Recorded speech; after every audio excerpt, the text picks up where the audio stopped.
The Owensboro Fire Department responds to over 11,000 calls each year. 80% of those are emergency medical calls. You need to know how to properly dial 911 and give the correct information to provide aid to either your family member, yourself, or someone out on the street. Regardless of what the emergency is, make sure that you know how to properly dial that 911 and give the correct information. The first and most important thing is to try to stay calm. Make sure you give precise information. Answer the questions that the dispatcher asks. There's a reason for each of those questions. Again, giving your location. Many people dial 911 from their cell phones. They're going to ask you the address that you're at that particular time, not your home address. So be familiar with your surroundings. If you're out running, walking, or out in a part of town that you're not familiar with, try to remember to be aware of where you're at and your surroundings so you can give that proper information. Again, stay on the line. They may also assist you in providing emergency medical care to that individual until we get there. We're going to be there in just a couple of minutes. Our fire stations are strategically located around the community to provide you with assistance very, very quickly. But you are a key factor in making sure that medical response turns out well. Remember how to properly dial and give the information for an emergency. Be safe out there. Today we're here to talk about the Owensboro Fire Department and the emergency medical calls that we respond to yearly. Of all the calls we respond to yearly, approximately 75% of the over 7,000 calls a year are emergency medical calls. We require all of our personnel to be emergency medical technicians after being employed at the Owensboro Fire Department.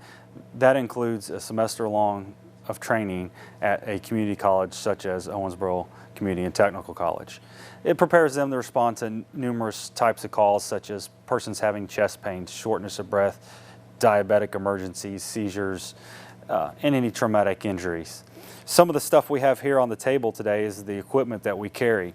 Right here we have an automatic external defibrillator, and what we use that for is people that are in cardiac arrest. If they're in what we call shockable rhythms, there's a couple rhythms that this thing will shock. We place this on them with us also doing CPR, and it allows us to do early defibrillation, which is shown to increase the survivability of when you've been in cardiac arrest. Some of the other tools we have, you'll see these packages right here. These are what we call King Airways. So when we have someone that's in cardiac arrest or not breathing, we can insert these airways down into a person's throat and their esophagus and close off that esophagus and be able to ventilate oxygen into their lungs. How we would do that is we would attach what we call bag valve mask onto that, which would allow us to ventilate them better.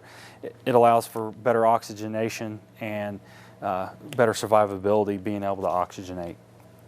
We can also, you see some of the other things, we have might be familiar, is a glucometer for people that are diabetics. We go on a lot of diabetic emergency runs where we can check their sugar, and if their sugar is low, we have, and their person is talking to us, we have what is called oral glucose. We can give that to them to help raise their sugar up.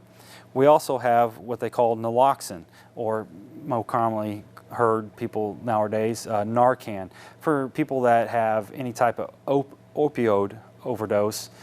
We can give that to those persons also.